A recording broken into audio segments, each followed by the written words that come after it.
प्रधानमंत्री मोदी को अगले लोकसभा चुनावों में काशी में वॉकओवर नहीं मिलने वाला। उनके लोकसभा क्षेत्र में विपक्ष मैच को रोमांचक बनाने की जुगत में लग गया है। वाराणसी में पीएम मोदी को चुनौती देने के लिए विपक्षी गठबंधन इंडिया सुपरस्टारों की लिस्ट पर विचार कर रहा है।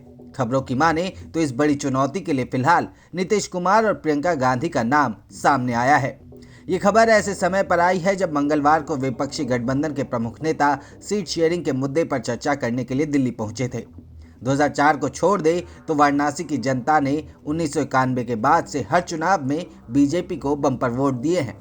उसने मोदी को 2014 और दूसरी बार 2019 में 60% से ज्यादा जनादेश देकर लोकसभा भेजा है। 1992 से एक दशक तक काशी पर कांग्रेस की पकड़ रही, लेकिन उसके बाद कांग्रेस की गिरफ्त इस पर ढीली होती चली गई। फिर 2014 में ये प्रधानमंत्री नरेंद्र मोदी का संसदीय क्षेत्र बन गया। ऐसे में इंडिया गठबंधन के लिए प्रधानमंत्री की पकड़ से इस सीट को निकालना शेर के मुंह से शिकार छीनने जैसा होगा। विपक्षी गठबंधन की चौथी बैठक के दौरान वाराणसी से हाई प्रोफाइल टक्कर की संभावना पर चर्चा की गई। विशेष रूप से आम आदमी पार्टी के राष्ट्रीय संयोजक अरविंद केजरीवाल ने 2014 के लोकसभा चुनावों में वाराणसी में पीएम मोदी को चुनौती दी थी, लेकिन उन्हें 3,37,000 वोट मिले थे और हार का सामना करना पड़ा था। 2019 में ऐसी अटकलें तेज थी कि कांग्रेस इस सीट से प्रियंका गांधी को मैदान में उतार सकती है।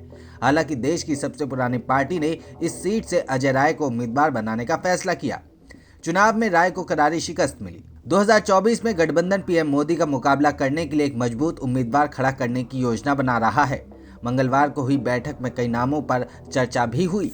दिल्ली में हुई बैठक में सभी सहमत हुए कि 2024 के आम चुनावों में बीजेपी का मुकाबला करने के लिए कुछ अलग करने की जरूरत है। सूत्रों का कहना है कि चर्चा हुई है कि वाराणसी से प्रधानमंत्री मोदी के खिलाफ चुनाव लड़ने के लिए एकजुट विपक्ष का उम्मीदवार होना चाहिए।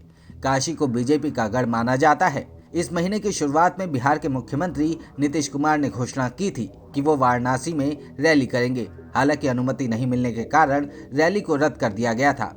इंडिया गठबंधन की बैठक में जहां सीट बंटवारे पर फोकस रहा, वहीं नेताओं ने संयुक्त रैलियां और सार्वजनिक बैठकें आयोजित करने पर भी चर्चा की है।